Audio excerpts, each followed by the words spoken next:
Bien, hoy hablaré acerca de la sexualidad y afectividad en personas con discapacidad cognitiva.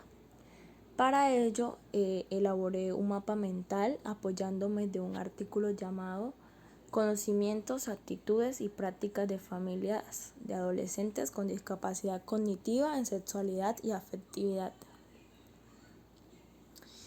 Bien, este artículo partió de la reflexión sobre la vulneración de derechos de las personas con discapacidad al desconocer que la sexualidad y afectividad son derechos fundamentales en sus vidas. Según estudios realizados en Colombia y el mundo, se evidencia la persistencia de barreras en el desconocimiento, discriminación y falsas creencias sobre dichos aspectos en las personas con discapacidad. El principal interés del estudio fue indagar conocimientos, actitudes y prácticas de padres, madres y cuidadores de adolescentes con discapacidad cognitiva. Este estudio fue realizado en una institución educativa especializada de Bogotá y se llevó a cabo mediante una encuesta cuya finalidad es que los resultados contribuyan a fortalecer capacidades de las familias y de instituciones con acciones pedagógicas que fomenten la garantía de derechos y el mejoramiento de la calidad de vida de esta población.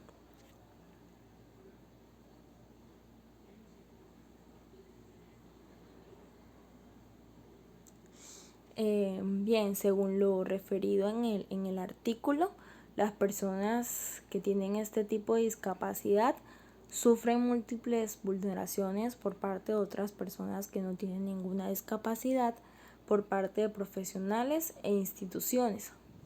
En cuanto a la salud sexual y reproductiva de esta población, suelen enfrentar barreras de tipo físicas, sociales, educativas, culturales y económicas. Parte de estas barreras corresponden a bajos conocimientos en temas de sexualidad, actitudes muchas veces discriminatorias y prácticas familiares que cuestionan las capacidades de las personas con discapacidad. Según afirma Gaviria y Miguel en el 2009, la sexualidad se compone de al menos 3 funciones, teniendo pues una función reproductiva, una función placentera y una función afectivo-relacional. Bueno, la metodología que se llevó a cabo fue pues hacer un estudio cualitativo transversal de tipo observacional descriptivo, lo que permitió pues puntualizar la frecuencia y distribución con que se presentan brechas en información y conductas mediadas por mitos, creencias y prejuicios. Para el desarrollo del estudio se tomó una muestra de 32 familias de adolescentes entre los 12 y 19 años de edad, incluyendo hombres y mujeres con discapacidad cognitiva según lo establecido en la CIF. Bueno, con respecto al procedimiento, la información fue recolectada mediante fuentes secundarias correspondientes a la literatura técnico-científica relacionada con el objeto de estudio.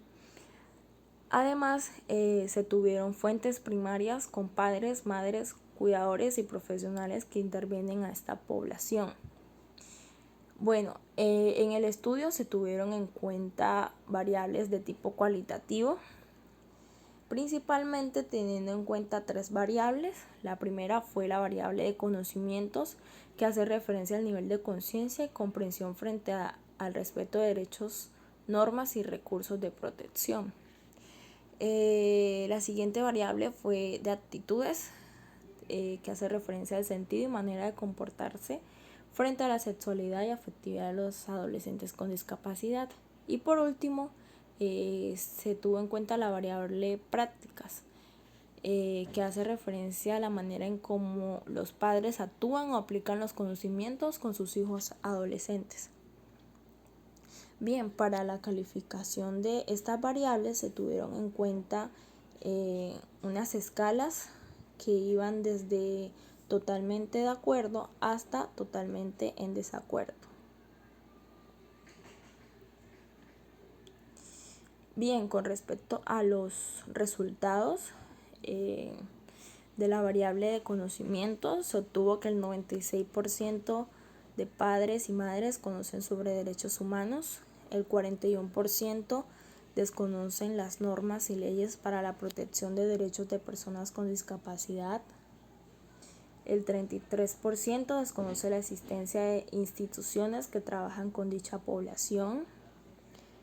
Entre el 63 y 94% poseen información suficiente sobre sexualidad, riesgos y protección en salud sexual y reproductiva.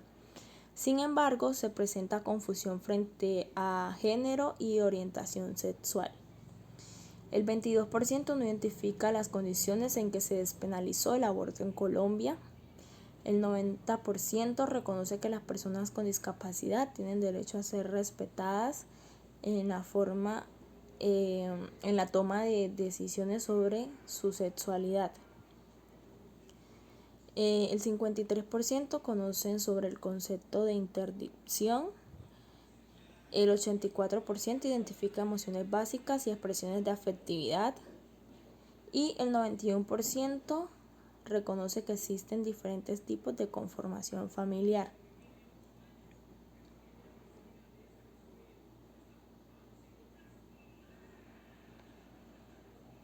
Con respecto a los resultados de la variable aptitudes, se obtuvo que el 6% de padres y madres piensa que la sexualidad de sus hijos en esta condición es exagerada. El 22% mostró neutralidad. El 9% está de acuerdo con la creencia de que estas personas son asexuadas o tienen sexualidad infantilizada. Y entre un 50 y 59% no está de acuerdo con ello. El 40% de padres y madres cree que esta población no tiene autonomía sobre su sexualidad. El 85% cree que esta población puede tener relaciones de pareja. El 44% está de acuerdo con que esta población pueda tener hijos. El 25% se muestran neutrales ante ello y el 31% está en desacuerdo.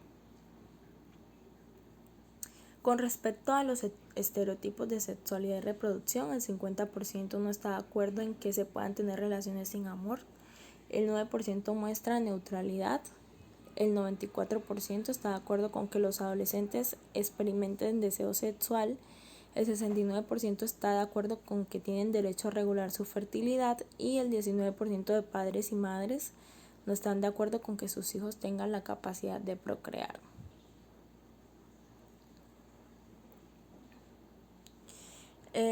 Bueno, con respecto a los resultados de la variable prácticas, se tuvieron en cuenta 3 categorías. La primera fue la categoría de conocimientos de expresiones de sexualidad y afectividad, en la cual se obtuvo que los padres y cuidadores mencionan que las muestras de afectividad son abrazos y palabras cariñosas. Entonces el 65,6% menciona que son abrazos y el 37,5% menciona que son palabras cariñosas.